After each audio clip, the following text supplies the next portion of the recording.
Amados, que el Señor les bendiga más.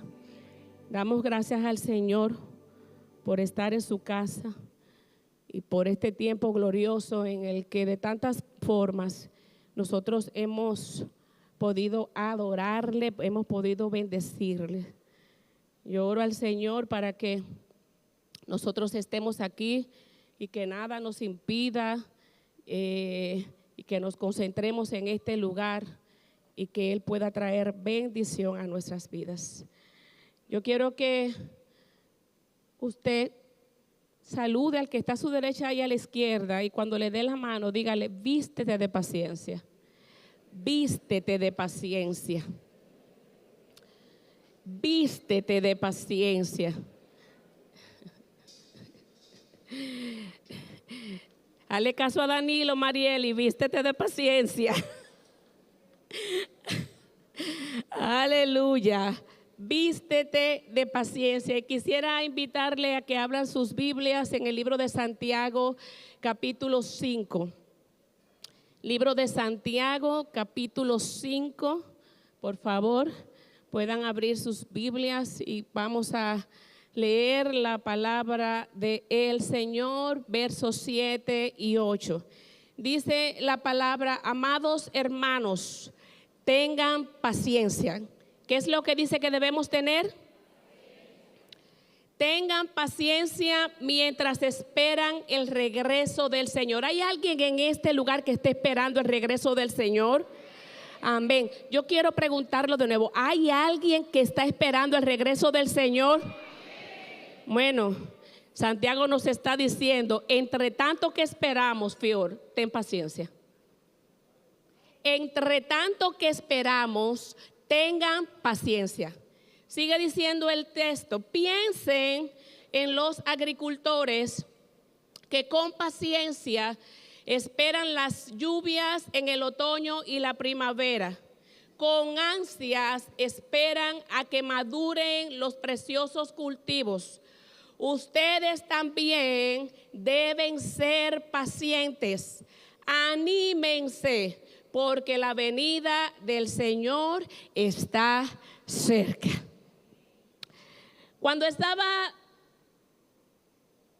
tenía el tema que estaba asignado para el día de hoy, la palabra que sustenta lo que Dios quiere hablar a través de este tema a la iglesia, y estaba buscando y viendo la analogía que está utilizando Santiago en este texto, que es el tema de la siembra, está hablando de agricultores. Me encontré con una información muy importante y muy atinada con relación a lo que Dios quiere hablarnos en esta mañana. Me encontré con la información que hay una planta que se llama bambú japonés. Y esa planta llamada bambú japonés tiene un proceso muy interesante. El bambú japonés, cuando el agricultor siembra la semilla, dice los textos que tiene que esperar 5 años para poder iniciar para poder ver alguna manifestación de esa siembra. ¿Por qué? Porque durante 5 años después que se siembra la semilla del bambú japonés, el bambú japonés crece hacia abajo. Lo que hace es echar raíces. Durante 5 años el agricultor no ve absolutamente nada, porque durante esos primeros 5 años esa semilla lo que hace es crecer hacia abajo y echar raíces. Después, culminados esos 5 años, dice que el bambú japonés comienza a crecer, y ha quedado tan interesante que el bambú japonés crece alrededor de 30 metros de altura, y ese crecimiento que él tiene solamente dura 6 semanas. 5 años para echar raíces, 6 semanas para crecer en la superficie. Muy interesante, ¿verdad? El bambú japonés es un símbolo, se utiliza porque es un símbolo de adaptabilidad, es un símbolo de resistencia y flexibilidad, porque no es solamente interesante cómo se cultiva, cómo se da el proceso de la siembra y el crecimiento del bambú japonés, sino el hecho de que el bambú japonés es una planta que soporta muchos tipos de situaciones atmosféricas, está preparada para poder lidiar con muchos ambientes atmosféricos. Y dicen los textos que cuando hay tormentas fuertes, un árbol, una planta tan alta, hasta 30 metros crece, dice que puede doblarse hasta el suelo y no se rompe, sino que vuelve y se pone erguida. Interesante lo que pasa.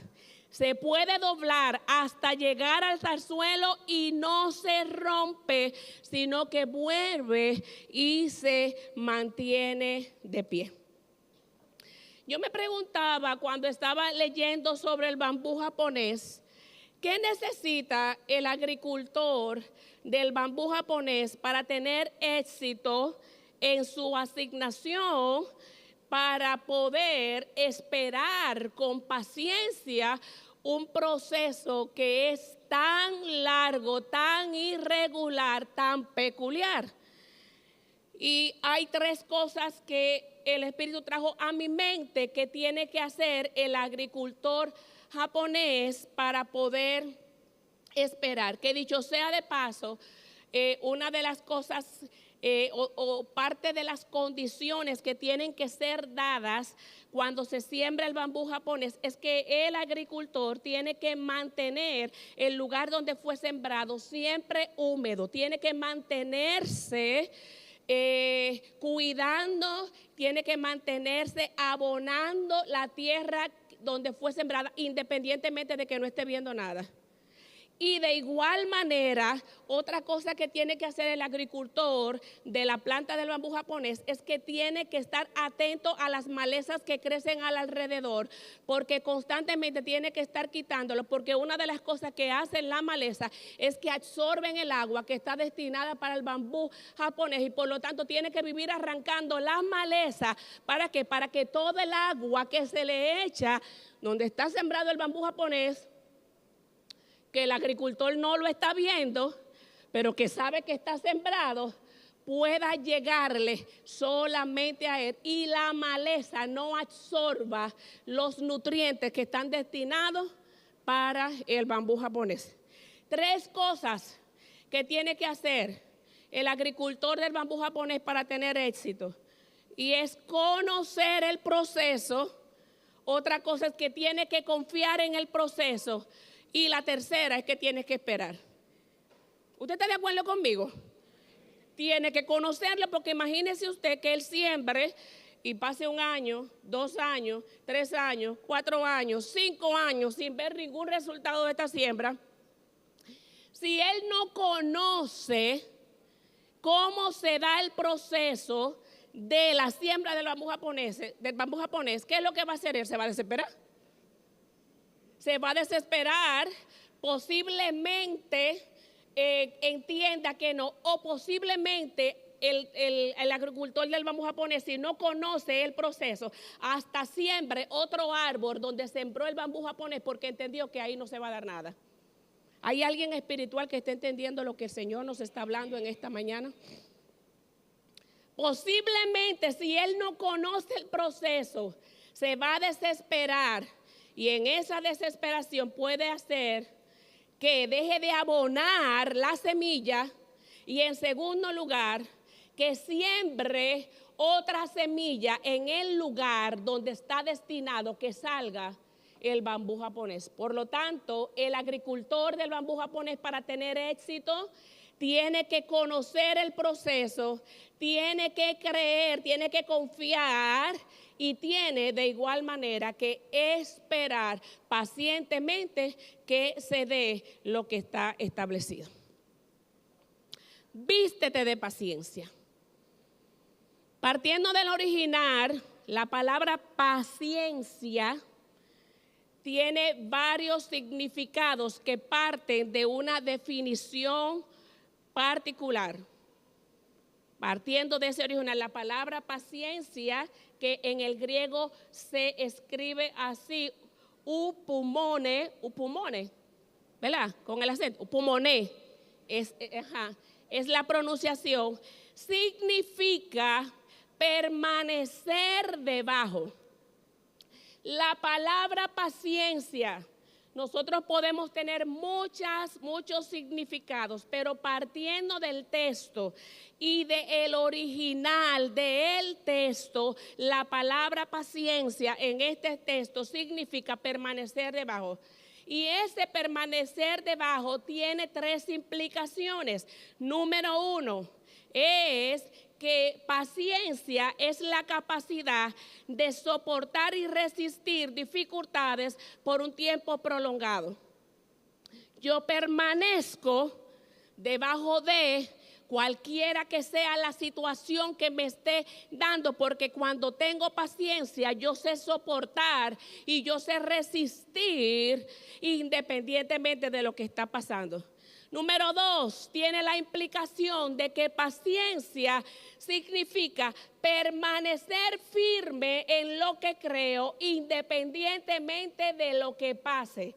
Número 3, la paciencia tiene que ver con la capacidad de reconocer y someterme a la soberana voluntad de Dios en el entendido de que soy hija de Él.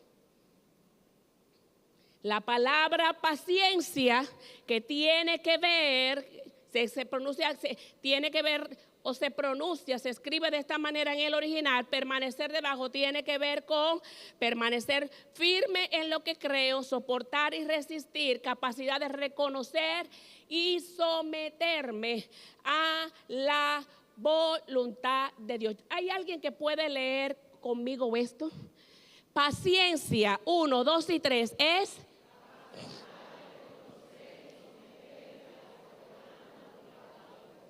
Yo quiero que lo repitamos de nuevo. Paciencia es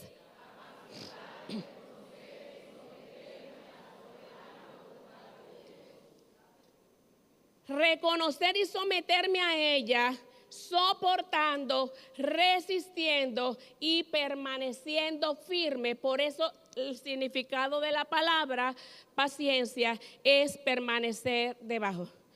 Y el mismo apóstol Santiago lo dijo, y todo el libro de Santiago tiene un mismo hilo conductor, y en el capítulo 1 del libro de Santiago, el versículo 2 al 4, oiga lo que dice, certificando lo que acabamos de leer. Dice: hermanos míos, tened por sumo gozo cuando os halléis en diversas pruebas, sabiendo que la prueba de vuestra fe produce, aquí dice, la prueba de nuestra fe produce ¿qué? Ahí no está el versículo 3, el 3, necesito que continúen al 3. Santiago 1 del 2 al 3. Quiero que voy a ir leyéndolo con ustedes, chicos de multimedia. Pueden ponerlo. Amados hermanos, cuando tengan que enfrentar problemas, considérenlo como un tiempo para alegrarse mucho. Porque ustedes saben que siempre que se pone a prueba la fe, la constancia, en el original paciencia, constancia es resistencia, es soportar, y aquí está en Nueva Traducción Viviente, dice constancia, pero es paciencia, tiene la oportunidad para desarrollarse. Versículo 4. Así que dejen que crezca, pues una vez que su paciencia se haya desarrollado plenamente, serán perfectos, completos, y no les faltará nada, y no les faltará nada. De igual manera, el apóstol Pablo lo dijo en el libro de Romanos, el capítulo 5, versículo 3 y 4. Romanos capítulo 5, versículo 3 y 4, dice la palabra También nos alegramos al enfrentar pruebas y dificultades, porque sabemos que nos ayudan a desarrollar resistencia, lo mismo que significa la palabra paciencia. Y la resistencia desarrolla firmeza de carácter y el carácter fortalece nuestra esperanza segura de salvación. Dios establece a través de Santiago y a través de Pablo que las pruebas, que las dificultades, que los problemas son medios de Dios para producir paciencia. Dios está estableciéndonos a través de lo dicho por Santiago y por Pablo, y quiero repetirlo en esta mañana de forma muy intencional. Las pruebas, las dificultades, los problemas, de acuerdo a lo que dice el texto, tienen el objetivo en nosotros, lo que amamos al Señor, lo que tenemos la capacidad de reconocer y someternos a la soberana voluntad de Dios, tienen el objetivo de ¿qué? De producir paciencia en cada uno de nosotros. La Biblia está llena de ejemplos que certifican esta verdad. Pero nosotros podemos, para resumir muchos de ellos, irnos al Salón de la Fama, Hebreos 11.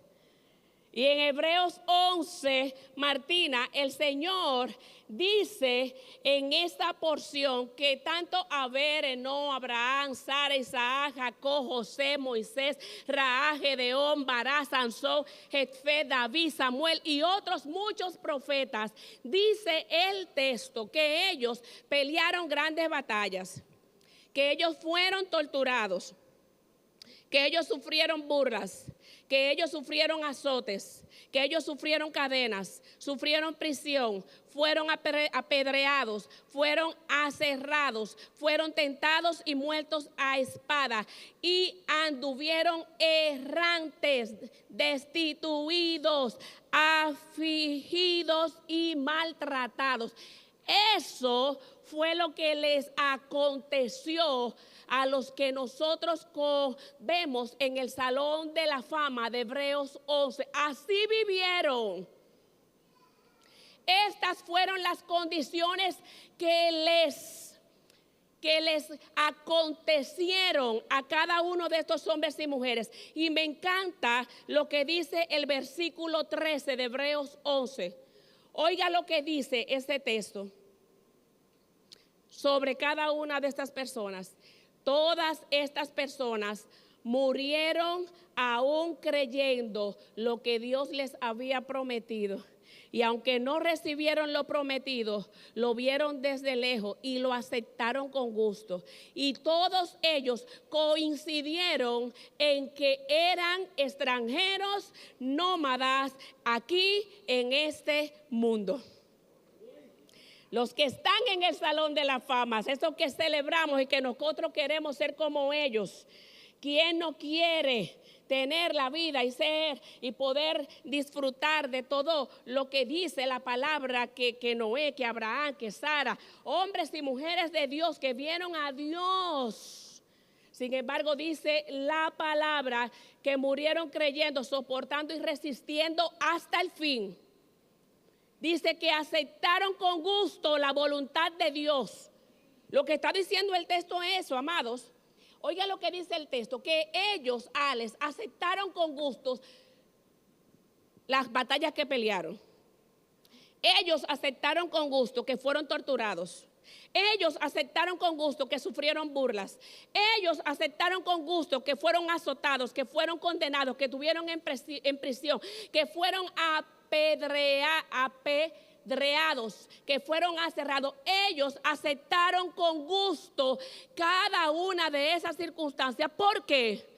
Porque ellos sabían que estaban en este caminar en esta tierra de paso, y que este caminar en esta tierra simplemente era un proceso en el que ellos tenían que ver todo lo que les estaba aconteciendo desde la perspectiva del Dios a quien ellos estaban sirviendo, entendidos de que su fin era otro, y que hacia el fin que ellos caminaban les tocaba a ellos poder resistir, soportar, aceptar y ver cada una de esas circunstancias desde la perspectiva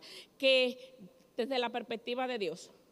Por lo tanto, paciencia no solamente tiene que ver con resistir, con soportar, con permanecer firme ante mis convicciones.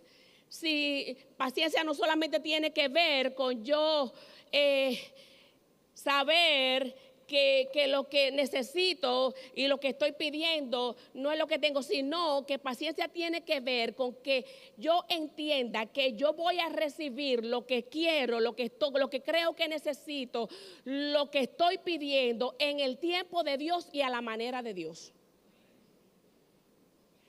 Sara, Abraham, Sansón, José, en medio de las dificultades que estaban enfrentando, ¿ustedes creen que ellos oraron para que el Señor tuviera misericordia? Sí, oraron. Hasta el mismo Jesús oró por eso. ¿Qué dijo el mismo Jesús? El dueño dijo: Señor, pasa de mí esta copa. Oró para que el Señor nos liberara. Sin embargo, Jesús siguió diciendo: quiero que no se haga mi voluntad, sino que se haga la tuya. Porque yo puedo pedir, pero yo tengo que entender que yo me debo a un reino y a un Dios que tiene cuidado completo. Y en su tiempo y a su manera, Él va a viabilizar todas las cosas a mi favor. Y no tiene que ver necesariamente con lo que yo entiendo que está a mi favor o no. ¿Usted está siguiendo lo que el Señor nos está hablando? Vistámonos de paciencia. Para vestirnos de paciencia, lo primero que nosotros necesitamos es conocer. Creo que el éxito que tuvieron cada uno de estos hombres que mencioné anteriormente, que esperaron, soportaron, resistieron, aceptaron la voluntad de Dios y permanecieron firmes, es que ellos conocían. Ellos sabían quiénes eran y sabían a quién servían. Y lo primero que el Señor nos está estableciendo en esta mañana, después de decirnos que las pruebas tienen un objetivo, y el objetivo no es destruirnos, el objetivo no es que Dios es masoquista, ni el objetivo es que nosotros vivamos en penumbras en esta tierra, sino que tienen el objetivo de producir paciencia en cada uno de nosotros. Eso es lo que dice el texto. Después de decirnos esto, el Señor nos está estableciendo con claridad y firmeza en esta mañana que nosotros lo primero que debemos hacer para vestirnos de paciencia es que debemos conocer. Conocimiento. ¿Quién soy yo? ¿Quién determina lo que pasa y lo que no pasa en mi vida? ¿Quién tiene el control de lo que pasa y de lo que no pasa en mi vida? ¿Acaso lo que me está aconteciendo o lo que me vaya a acontecer escapa al control del Dios soberano a quien yo sirvo? ¿Acaso a Dios le agarró de sorpresa que yo iba a tener un hijo con una condición? ¿No le sorprendió a él, no? ¿Acaso a Dios está conociendo la enfermedad que yo estoy lidiando ahora? ¿O Dios se enteró ahora de que yo iba a tener este trabajo y que iba a tener las situaciones que estoy teniendo? ¿O Dios se está enterando en este momento de las situaciones que estoy manejando con mi hijo? ¿O Dios se está enterando en este momento de las situaciones financieras que estoy teniendo? ¿Dios se está enterando o Dios conoce todas las cosas? Conocimiento es lo primero que nosotros, y dice el texto que utilizamos como base, piensen en los agricultores, piensen en ellos.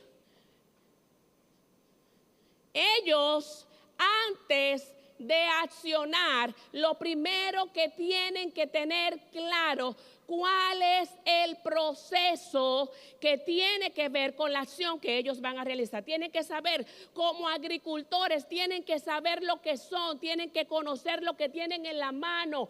Como agricultores tienen que saber qué es lo que tienen en la mano como miembros del cuerpo de Cristo. Tenemos que saber lo que somos, a quién le pertenecemos y en qué plan nosotros caminamos. El mismo apóstol Santiago en el capítulo 1, versículos 2 y 4 dijo: ustedes deben saber que la prueba de su fe produce paciencia y que el objetivo es perfeccionarlos. Ustedes deben de saber lo que les estoy diciendo del conocimiento. No lo estoy diciendo, el mismo Santiago se lo dijo en el capítulo 1. Ustedes tienen que saber que la razón por la que ustedes están pasando esto, que todas estas circunstancias no escapan al control de Dios y que van a traer un resultado partiendo de cómo ustedes lo vivan y que tienen un objetivo, y el objetivo es que ustedes sean perfectos, completos y cabales. En el caminar en el Señor erramos en este conocimiento. Y Abraham y Sara, aunque están en el salón de la fama, erraron en un momento determinado en ese conocimiento. ¿Por qué? Porque dice la palabra en Génesis, el capítulo 15, verso 4, que Dios le prometió a Abraham y Sara. ¿Qué le prometió? Un hijo les prometió. Y dice la palabra, eso lo dice en el capítulo 16, verso 2 del libro de Génesis. ¿Y qué dice la palabra? Que Sara se impacientó y no quiso, sino que ayudó al Señor. ¿El Señor necesitaba la ayuda de Sara? Pero usted sabe por qué Sara se impacientó. Podemos juzgarla ahora, pero usted sabe cuánto tiempo pasó desde que Dios le dio la promesa al cumplimiento de ella. Fueron 25 años. Y cuando y después que se lo dijo a Sara y Abraham, era un hijo. Lo que Dios está demandando de nosotros no es poca cosa. Óigame bien. Dios le dijo, siendo una anciana, te voy a dar un hijo, siendo unos ancianos. Pasaron 25 años para el cumplimiento de esa promesa. ¿Justificó esto a Sara? No. ¿Por qué? Porque quien se lo había prometido era fiel y verdadero.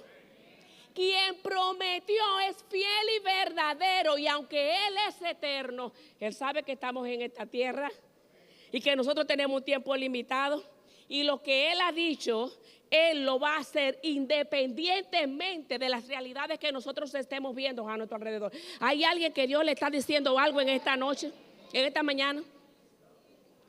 25 años, pero óigame bien, Sara se impacientó, y esa impaciencia de Sara produjo problemas tan terribles que hasta el día de hoy se están sufriendo. Hay naciones que se están matando hoy en el 2024. ¿Por qué? Por la impaciencia de Sara.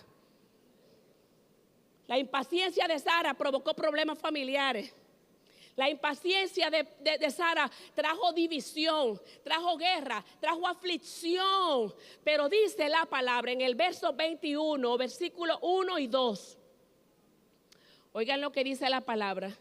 El Señor cumplió su palabra e hizo con Sara exactamente lo que le había prometido. Ella quedó embarazada y dio a luz un hijo a Abraham en su vejez.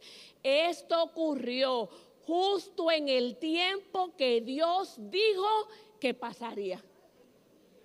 Y me encanta esta expresión. Esto ocurrió justo en el tiempo que Dios dijo que pasaría. Porque el tema de la paciencia es que no es en tu tiempo, es en el tiempo de Dios. El que lo dijo, Frank, es fiel y verdadero. Por eso, para yo poder caminar en paciencia, tengo que conocer. ¿Y qué es lo que tengo que conocer? Tengo que conocer a quién es que yo estoy sirviendo, a quién fue que yo recibí como Salvador y Señor de mi vida, en qué me constituyó Él. Un buen ejercicio a partir de hoy, Dorca, puede ser comenzar una serie personal, devocional, conociendo los atributos de Dios. ¿Qué les parece? Una serie personal, Guillermina, comenzar como tú haces, tú te sientas con tu viejo, como tú le dices al Señor, y así te sientas todos los días, voy a conocer un atributo de Dios. Vamos a hacer eso. Me está viniendo ahora, no es que lo escribí, ahora es que me está llegando, ni siquiera lo pensé cuando. Una serie devocional, porque ¿acaso aquí hay creyentes que hacen devocionales todos los días? Hay que hacer devocional. Vida de devoción a Dios. El tiempo que yo tengo para tener comunión, esto es un anuncio, un paréntesis, todos los días, el tiempo que yo tengo personal, que aunque vengo aquí a la iglesia y me nutro, esto no invalida mi tiempo de comunión personal con el Señor, para yo conocerle y crecer en Él. Tiempo devocional que debe hacerse todos los días, en un horario que usted sepa que usted no tiene interrupciones. Vamos a comenzar la serie conociendo los atributos de Dios. Porque es imposible poder esperar en el Señor, pacientemente en el Señor, si yo no le conozco a Él. Pero por eso voy al tema del devocional, porque no es el solamente conocerlo como una información. Es que yo lo conozco, Alex, y a través del devocional personal, yo tengo intimidad con Él. Y esa verdad que yo conozco de Él se implanta en mi vida y produce. No se logra aquí en el templo. Usted puede venir el martes y debe venir a la escuela bíblica. Usted debe venir los jueves. Usted tiene que estar en la reunión de los jóvenes. Usted debe venir los domingos, porque hay bendición en venir a la iglesia. Sin embargo, iglesia, círculo de oración, te estoy diciendo en esta mañana de parte del Señor, no hay manera de que podamos crecer en paciencia si solamente conozco de manera intelectual a Dios y no tengo una relación de intimidad con Él, que solamente la puedo tener teniendo tiempos a solas, porque no se tiene intimidad en lo público, se tiene intimidad en lo privado.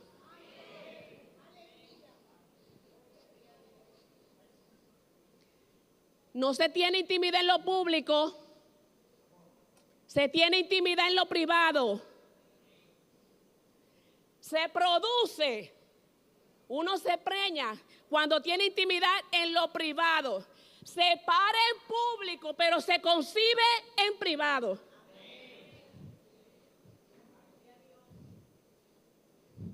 No hay manera, no se logra los domingos, se logra con una vida.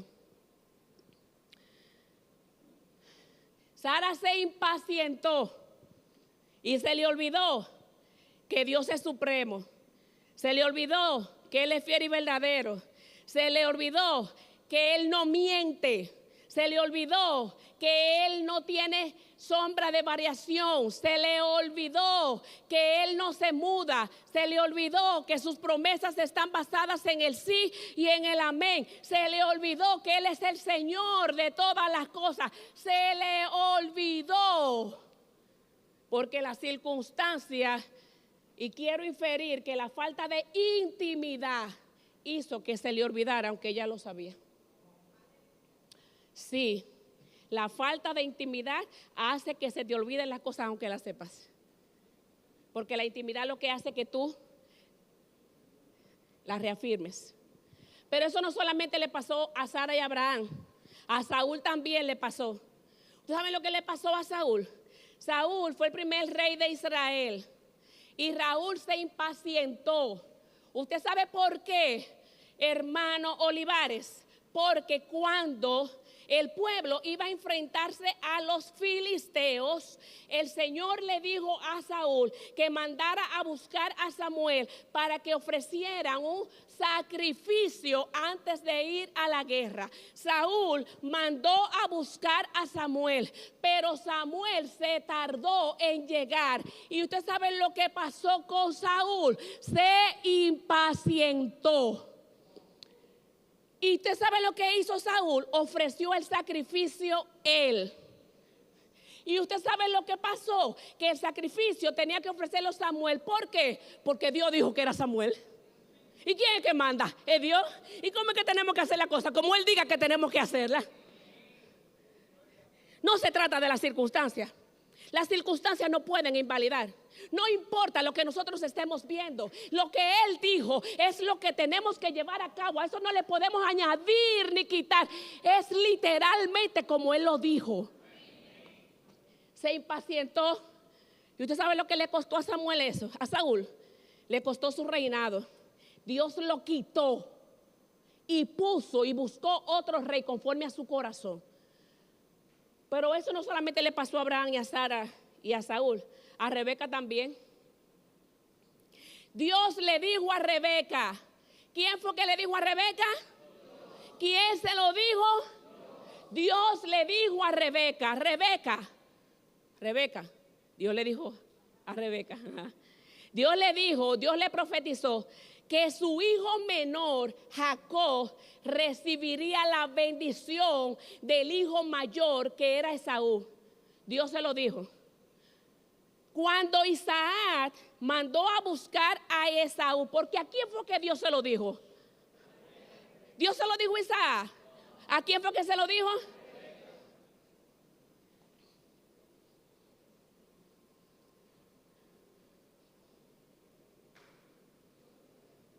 Dejemos de estar culpando a otros. Dejemos de estar excusándonos que yo no estoy haciendo ni caminando en lo que Dios ha dicho por Alibi o por Pelkin o por lo que está haciendo fulanito o por lo que está haciendo Perecejito, porque fue a ti que Dios te lo dijo. Y quien te lo dijo fue Dios. Y tú puedes creerte la película de que tú le estás haciendo un cuento, que Dios se lo está creyendo, de que tú no estás haciendo lo que Él te dijo que hiciera, porque las condiciones no están dadas. Pero déjame decirte que aunque tú le estés haciendo ese cuento al Señor, Él no se lo está tomando, porque tu responsabilidad es accionar en lo que Dios te dijo. Independientemente de que las circunstancias no sean favorables.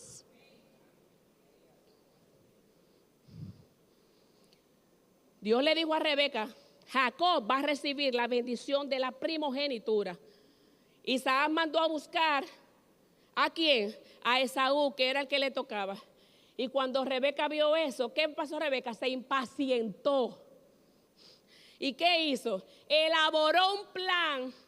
¿Para qué? Para que se cumpliera lo que el dueño de todas las cosas, el Señor, el soberano, el hacedor, el matatán, el que lo domina todo, el que lo controla todo, le había dicho. Ella se puso a elaborar un plan. Y yo lo estoy diciendo con esta fuerza. Ay, pero cuántas veces yo he metido la pata, miren, hasta allá. Elaborando plan cuando ya Dios lo dijo, sofocándome cuando ya Dios dijo cosas, impacientándome cuando ya Dios dijo cosas. Y a mí lo único que me toca es obedecer. Quizás a mí sea la única que ha metido la pata hasta el fondo en este sentido. Elaboró un plan, Rebeca, ¿y qué pasó? Que ese plan que ella elaboró produjo tragedia en su familia.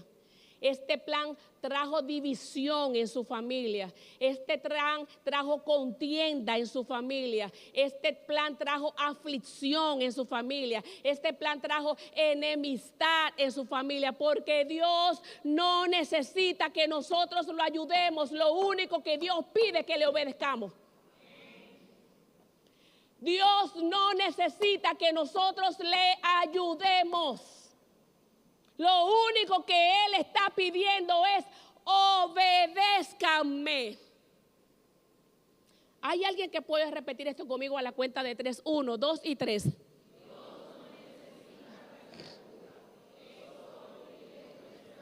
Mire, repítalo de nuevo a viva voz. 1, 2 y 3.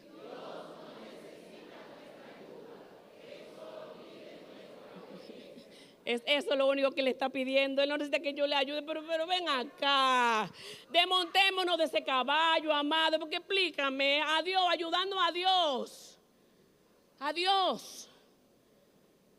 Bendito sea el nombre del Señor. Vistámonos de paciencia.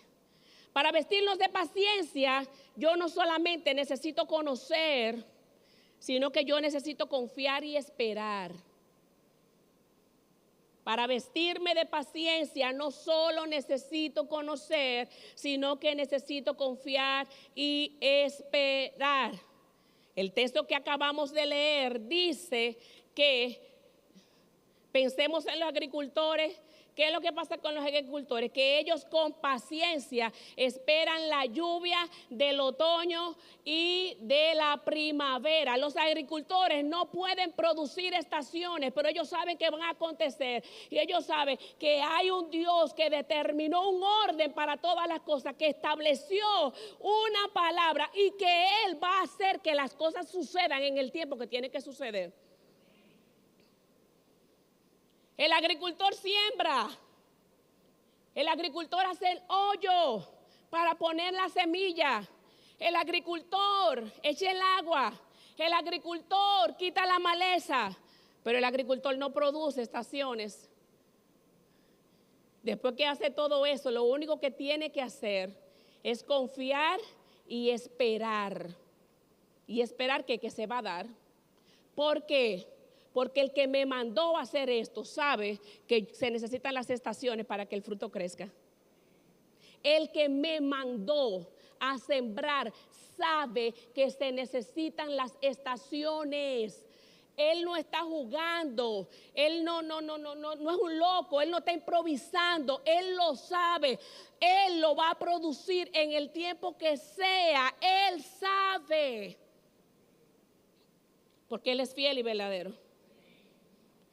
Santiago, en todo el libro, nos habla y nos va conduciendo en esta dirección. Y él establece, Santiago, que esta acción de confiar, la confianza, la fe que yo necesito desarrollar para poder esperar, solamente se van a cultivar cuando yo puedo caminar. Y Santiago establece dos cosas que yo tengo que hacer para que la confianza y la espera puedan hacerse evidente. Entre tanto, se da la declaración de la verdad de Dios y el cumplimiento de la misma. Y Él establece que yo tengo que, entre tanto se llega el cumplimiento, yo tengo que mantenerme en oración y en comunión con los hermanos. Santiago, Martina, dice, entre tanto se da el cumplimiento de lo que Dios ha dicho, Josué. Hay dos cosas que nos toca hacer a nosotros. Es mantenernos en oración y en comunión con el cuerpo de Cristo. Porque esto que estamos haciendo nosotros, esto que significa que estemos aquí, que somos iglesia, no fue un invento de ningún hombre. La iglesia la constituyó Dios y la constituyó para la edificación del cuerpo. ¿Quiénes son el cuerpo? Cada uno de nosotros. Es una mentira de este sistema, mentira del diablo, mentira de los argumentos que yo puedo crecer separado de la iglesia de Jesucristo. Eso no es verdad. Eso es mentira, eso es antibíblico.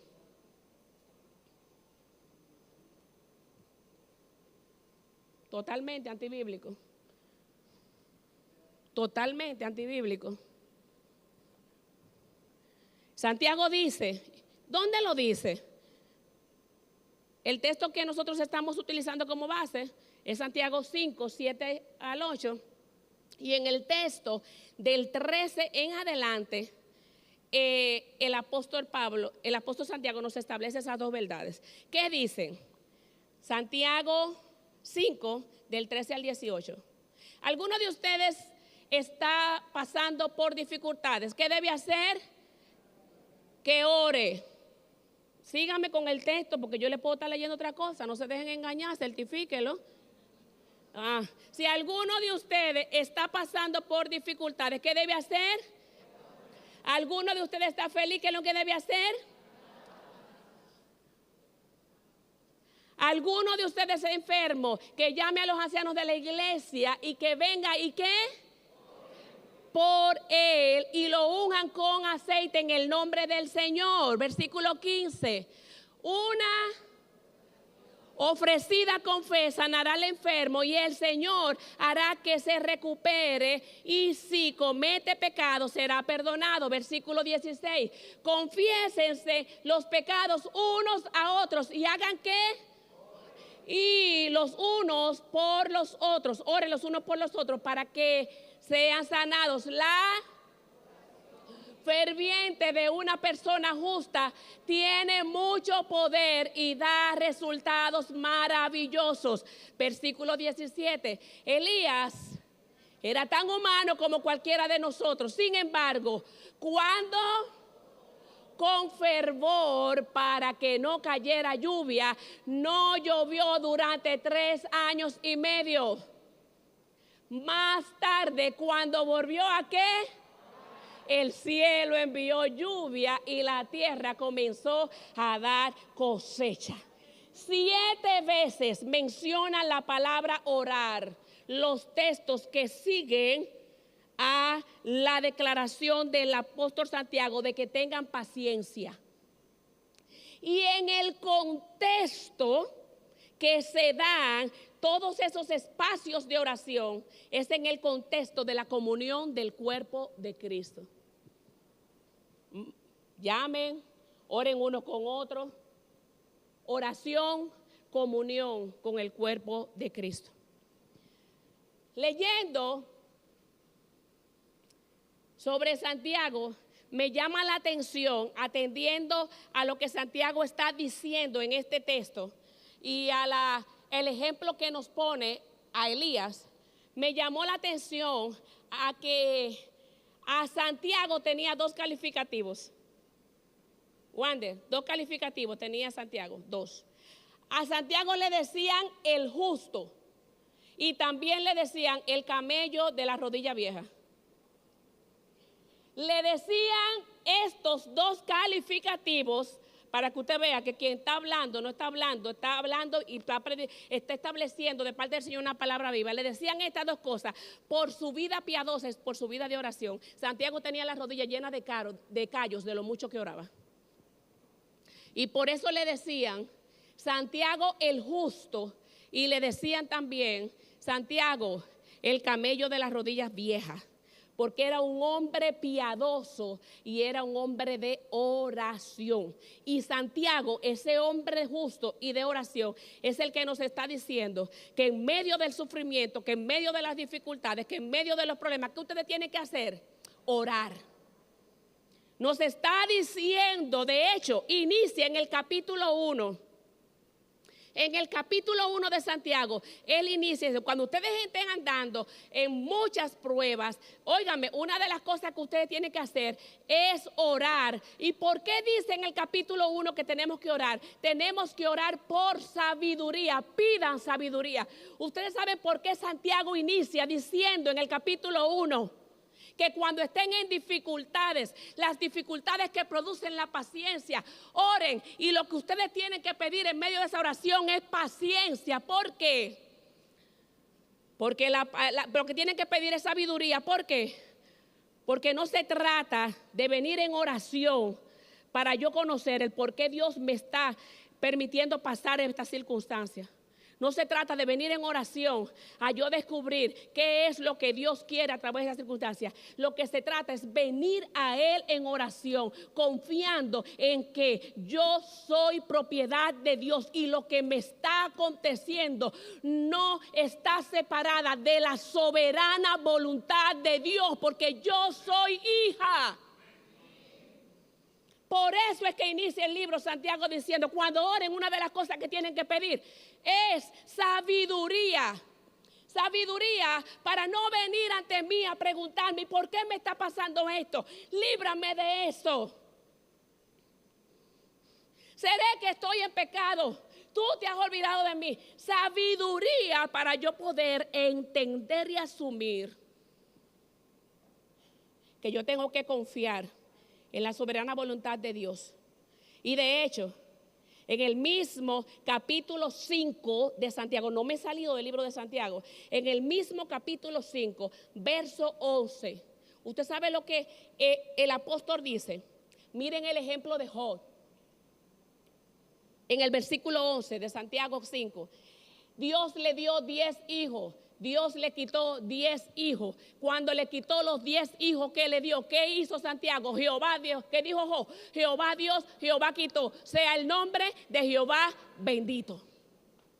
Jehová Dios, Jehová quitó. Sea el nombre. Vean el ejemplo de Job, un hombre que en medio de la dificultad, 10 hijos le dio el Señor a Job y 10 hijos le quitó. Y en medio de esa agonía de lo que implica el duelo, la pérdida, que dicho sea de paso, el Señor sabe que no fuimos creados para eso y por lo tanto se nos hace tan difícil poder aceptarla. Lo que ese santo hizo no fue preguntarle al Señor por qué te lo llevaste, sino que exclamó: Jehová dio, Jehová quitó, sea el nombre de Jehová bendito.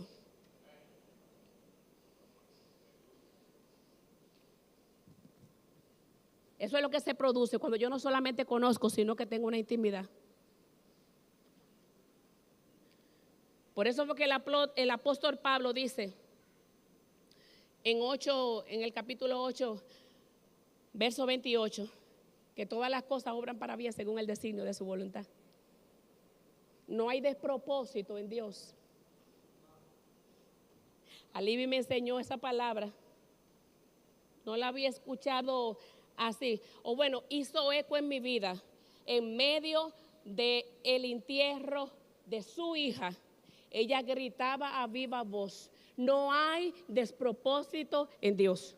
Y eso se me quedó ahí. Ella lo gritaba a viva voz, ella lo decía. Yo entiendo que ella estaba en ese momento, no sé lo que estaba pasando, pero yo lo que interpretaba es como que mi mente me quiere decir muchas cosas. Hay muchos argumentos que Satanás está levantando en este momento, en medio de esta situación. Mi alma está dolorida, pero oye, alma mía, oye, mente, no hay despropósito en Dios. No hay despropósito en Dios. Bueno, Job gritó esto, Jehová Dios quitó, Jehová, sea el nombre de Jehová bendito, Alibi gritó, no hay despropósito. Y eso nos deja saber con mucha claridad que ellos no tenían nada. Nosotros también podemos, en medio del dolor, en medio de la aflicción, declarar la soberanía, el control del Señor en cada una de nuestras vidas. El mismo apóstol dice en Santiago 4,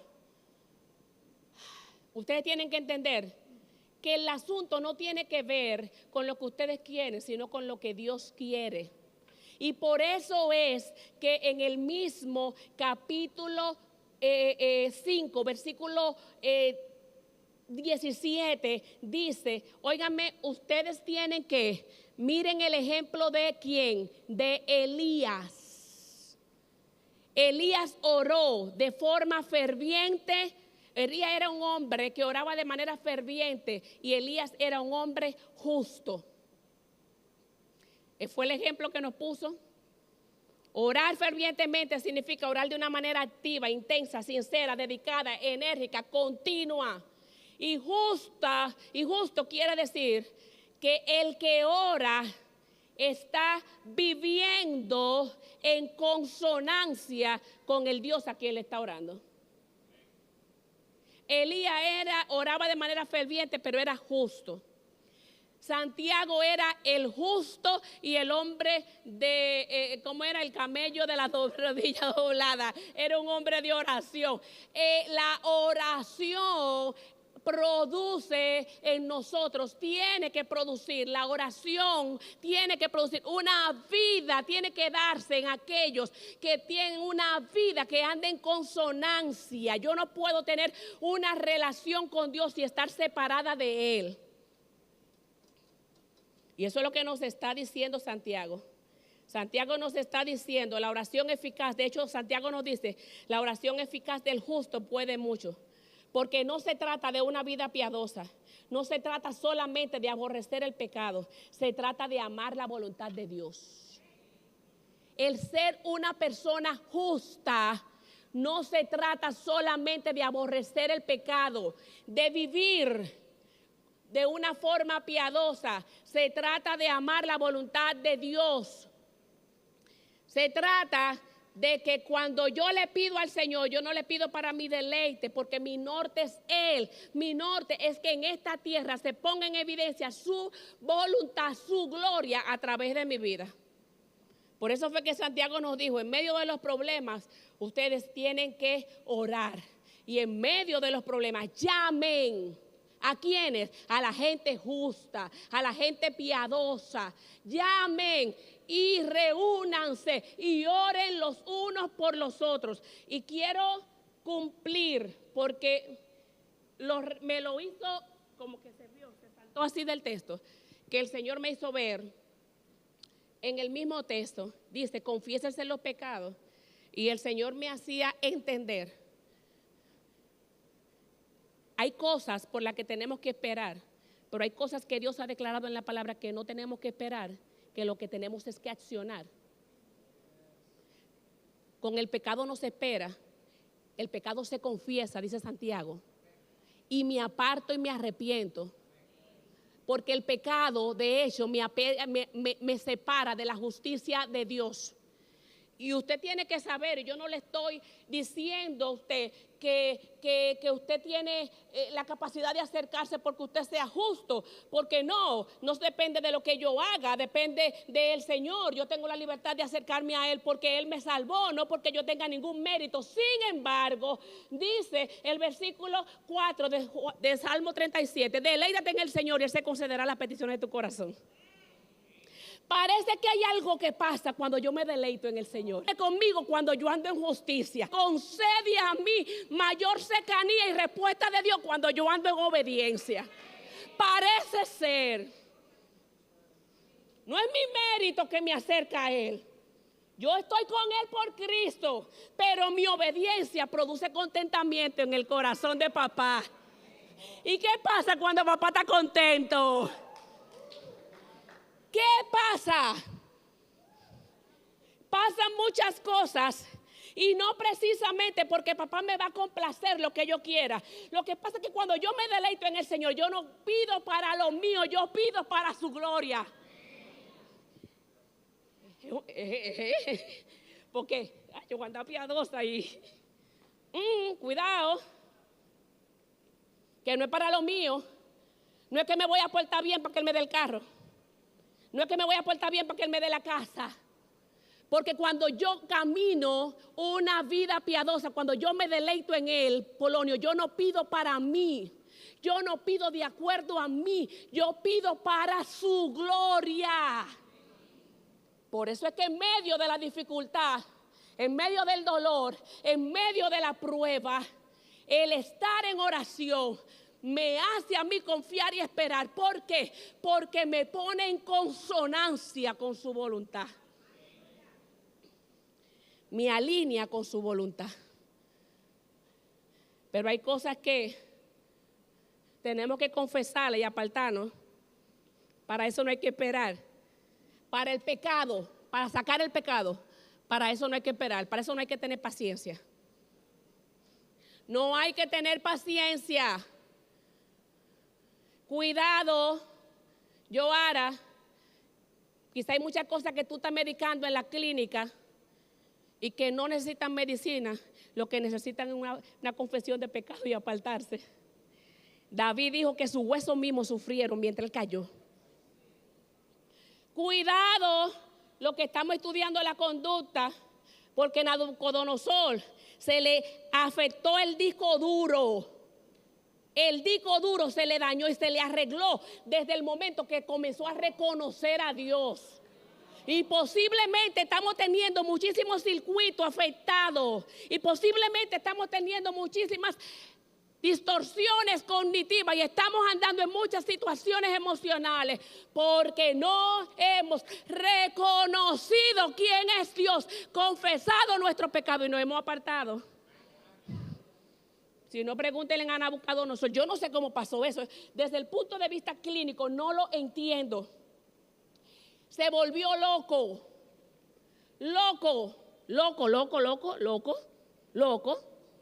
Llegó el Señor y llegó el momento en que volvió a decir, se arrepintió y reconoció quién era Dios y le vino la cordura. Es más, yo sí sé, yo lo he visto. Yo vi a Biemba. Sí, yo vi a Biemba. Claro que sí. La vi, estaba comiendo en basurero en la calle, andando en condiciones. Llegó Cristo. Reconoció el señorío de Cristo y hoy está dirigiendo el ministerio de intercesión de la iglesia Círculo de Oración. Le volvió la cordura, porque alinearme con el reino me da salud a los huesos y a la mente también.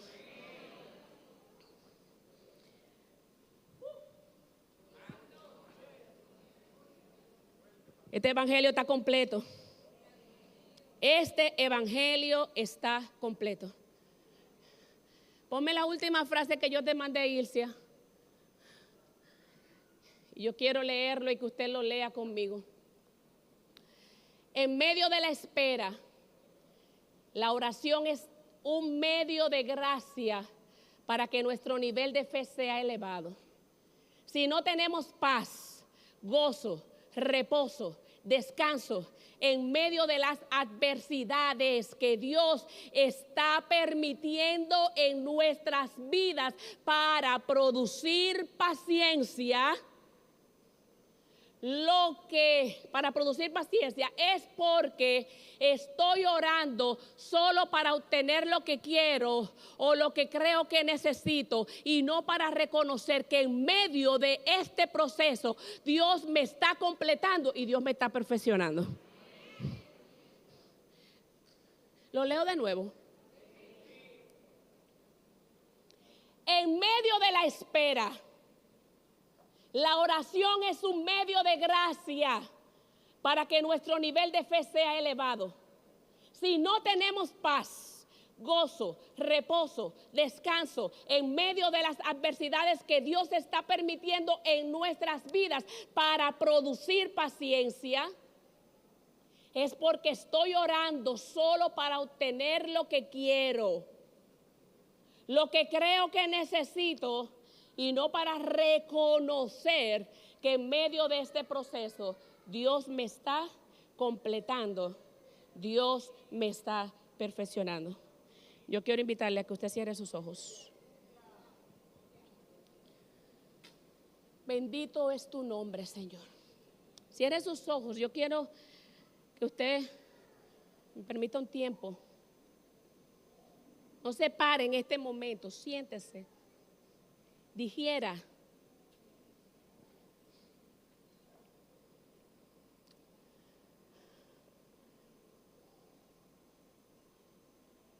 No podemos ser hipócritas. Yo sé que muchos de nosotros, cuando no estamos caminando, por no caminar, por no estar en sintonía, en muchas ocasiones queremos cambiar muchas realidades en nuestras vidas.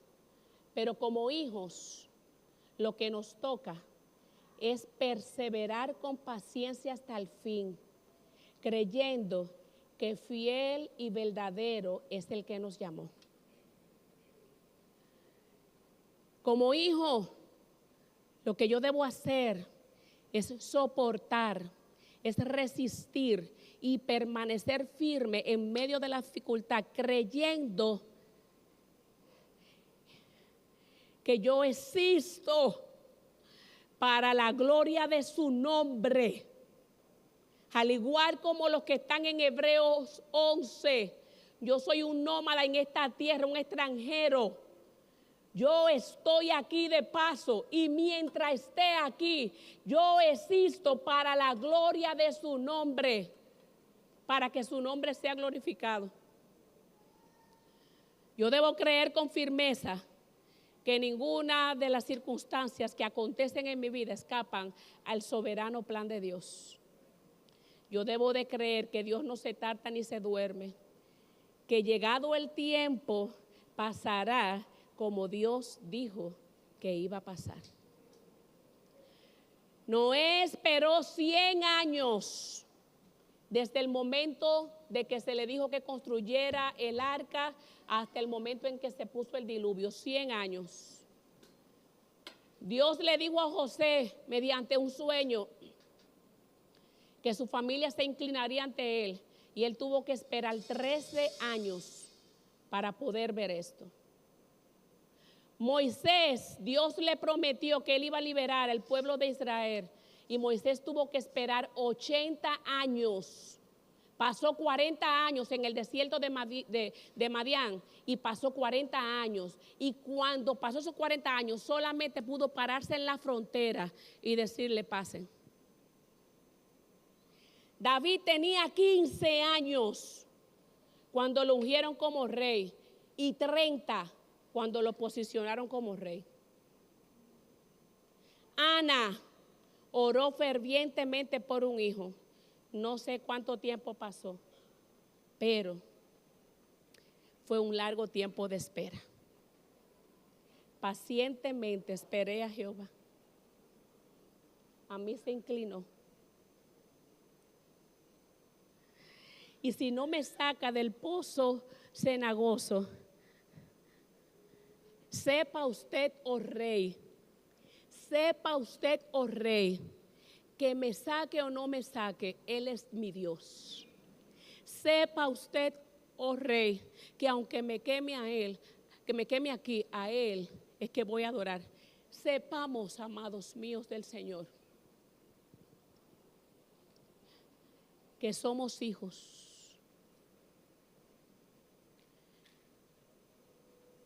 Que Dios tiene un plan orquestado, que nada acontece en nuestras vidas por casualidad.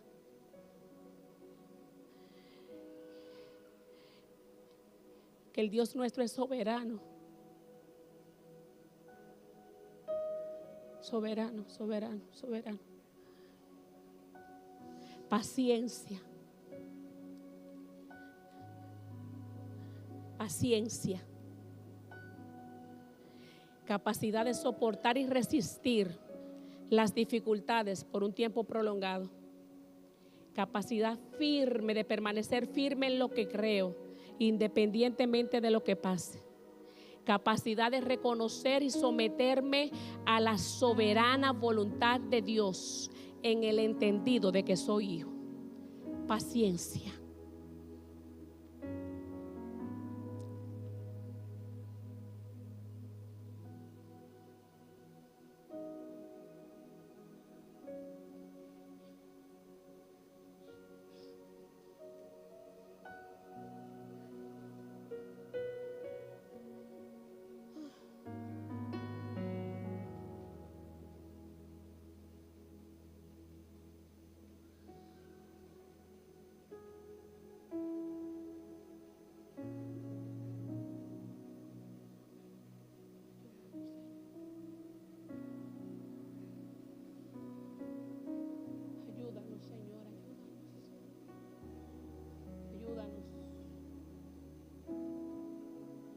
Paciencia.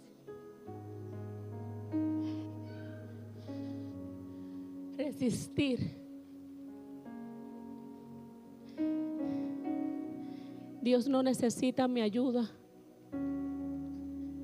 Dios está pidiendo mi obediencia. Aleluya.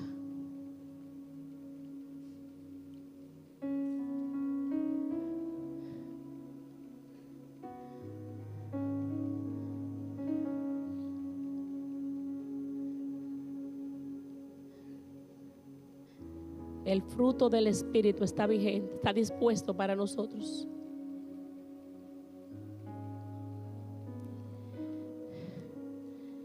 Pero se va a manifestar en una vida continua de devoción a Él.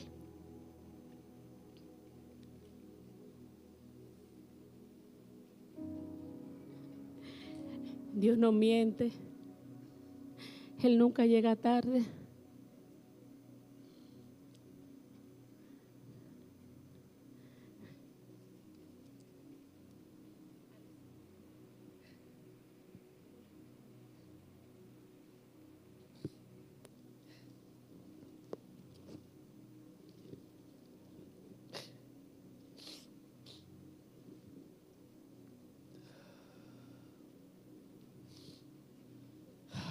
Papá,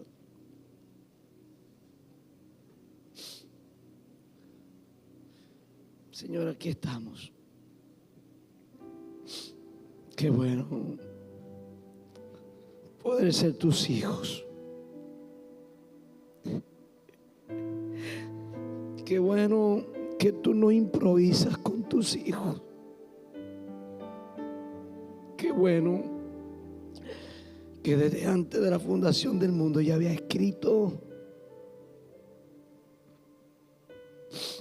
acerca de nosotros, Señor, y que no importa lo que hoy podamos estar atravesando, papá nos lleva de la mano.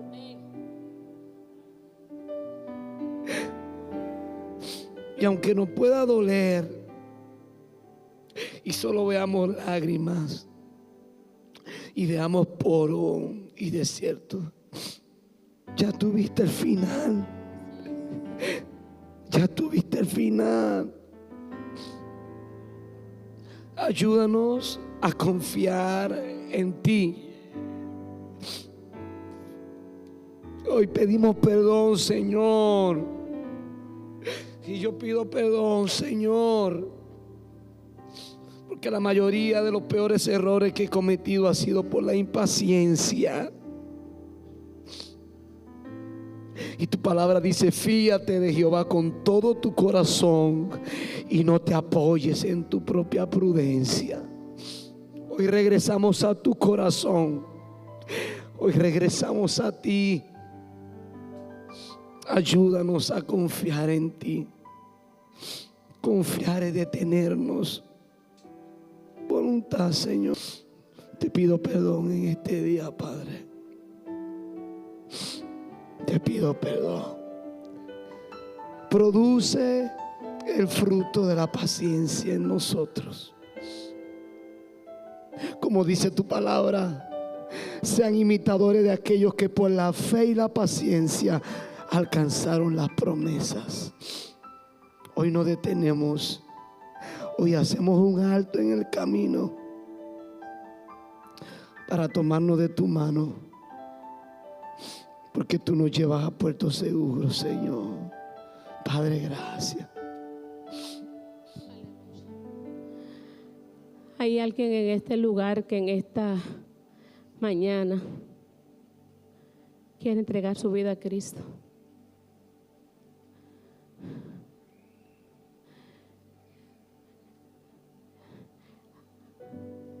El texto que leímos en el día de hoy: tengan paciencia, entre tanto esperan. Pero miren, aunque Él no haya venido todavía, Él viene. Viene porque viene. Y viene por nosotros. Y para estar preparado para su venida, Cristo es el camino. Cristo es la verdad y Cristo es la vida. ¿Hay alguien que quiere recibir a Cristo en esta mañana?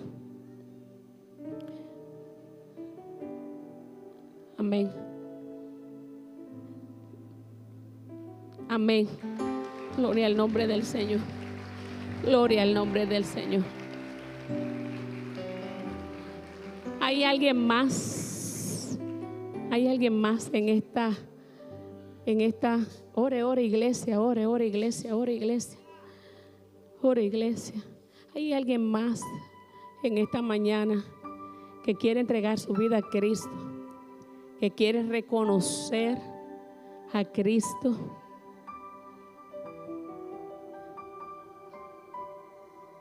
que reconoce que no hay manera de poder hacerlo por sí mismo.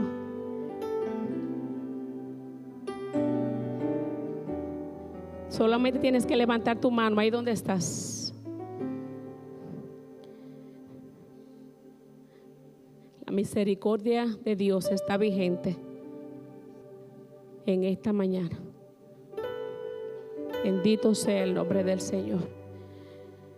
Señor, gracias. Gracias por tu palabra.